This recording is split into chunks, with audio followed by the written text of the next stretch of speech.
Feminism does not exist. Men, women, and the androgynous are different but have equal rights. Pure and simple. If you are a reasonable human, you are impartial with regards to gender. If you are unenlightened, you may assume the following: that women are inferior to men, that homosexuals are abnormal, that men should be told not to express fear or to cry, that the most important thing a woman could ever accomplish in this world is to raise children, that gender roles are important, etc., etc. You see, folks, if gender roles are important to you, that's fine. Men have every right to emulate what they think the ideal male human represents, and no one is stopping women from reproducing to their heart's content. What the unenlightened fail time and time again to acknowledge is that people are individuals, and that gender or lack thereof is only one aspect of who we are as human beings. I am not a feminist because I am not preoccupied with the ramifications of being female. I am more interested in the finer details, such as the inner workings of the human brain. Those who constantly bark about conformity and gender roles are not anti-feminists. They are simply threatened by the idea that not everyone has the same goals and aspirations in life as they do. These people cling tightly to how they were raised and for some reason feel the need to impose their ideas onto everyone else. I'm here to tell them to mind their own G.O.D. damn business.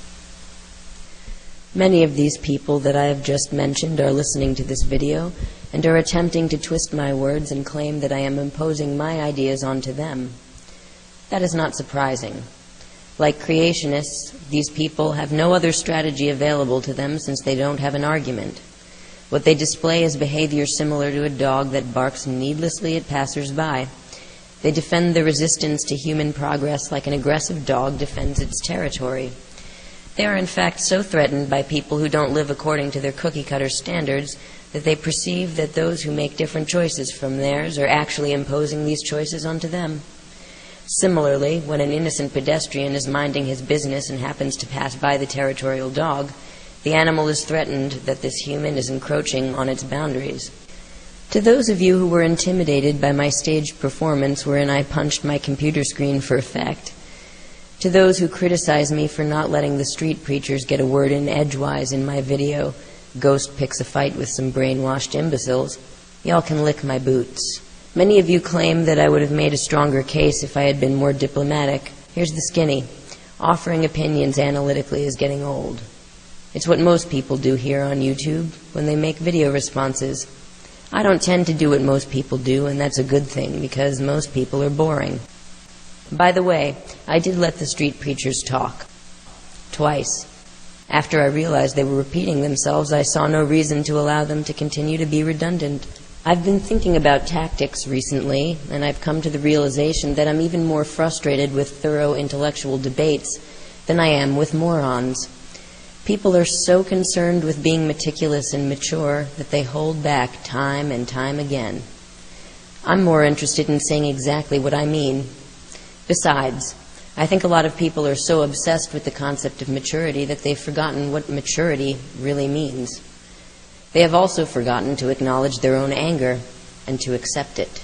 Christians are under the impression that anger is taboo and refuse to allow themselves to experience it properly.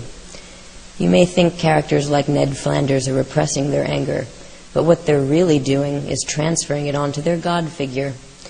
They allow God to be angry for them. They think they aren't experiencing anger, but they are. They transfer most of it onto God and bury the rest so far inside themselves that it comes out as deceptive kindness to others. Bless you all too often means fuck you, but naturally they won't admit it. Their continual repression, denial, and transfer of anger has caused them to behave like the territorial dog when people like me pass by and express my anger in a productive and creative way. Like the dog, they don't speak their mind. They simply defend their master's territory by barking threats of eternal punishment. The difference between a Christian and a territorial dog is that a dog's master is a human being, and the dog understands this.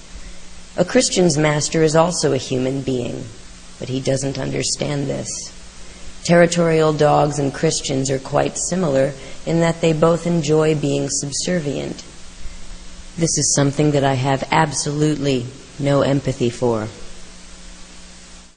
It's rather like stage hypnotism. You've committed yourself to this farce of a religion. You simply can't stop. You've got to defend every absurdity. I love it. It's fantastic, actually. It's like you're trapped and we all get to watch you. California Lutheran High School is a private Christian school. In 2005, 2 girls were expelled for violating the school's Christian Conduct Code, which prohibits immoral or scandalous contact. The principal, Reverend Gregory R. Bork, questioned both girls about whether they were bisexual, if they had kissed each other, and if they had done anything inappropriate. He concluded that they had, quote, a bond of intimacy characteristic of a lesbian relationship, and he sent a letter to their parents telling them about this, and the school's board of directors voted unanimously to expel both of them. So many people use their religion to justify discriminating against anyone who isn't straight, because their religion teaches them that being gay or lesbian or bisexual or transgender is wrong. Not just wrong for themselves, but wrong for everyone on Earth, regardless of whether they follow the same religion. Well, you know what? That's not fucking good enough. And it makes you look stupid. Not that that would change your mind, but I just thought I'd let you know that I know it's crap, and I think you know it's crap too. The simple fact is that the reason people get married today, it's only because they love each other and they want to merge their lives together. Everything else is secondary at best, if it matters even at all. And if you think that what marriage means to someone else will have even the tiniest scrap of meaning to what your marriage means to you, you're thinking way too hard about other people's business. Creationists are obsessed with their mythical flood. The reason, of course, is obvious in that it is in their Bible as having happened. This, of course, presents a problem for them since the evidence suggests no such thing has occurred, and so they have to misrepresent what evidence does exist and claim that it represents evidence for their myth, when in fact it does nothing of the sort. One thing in my travels on YouTube is clear. The more heavily a creationist defends their myth, the less they know about actual science. The religious will often tell us that there are things about their personal experience that those that call themselves atheists can never know. One of them is the love of God, the connection, the almost tangible connection between their mind believing in their God and the God itself. You're wrong.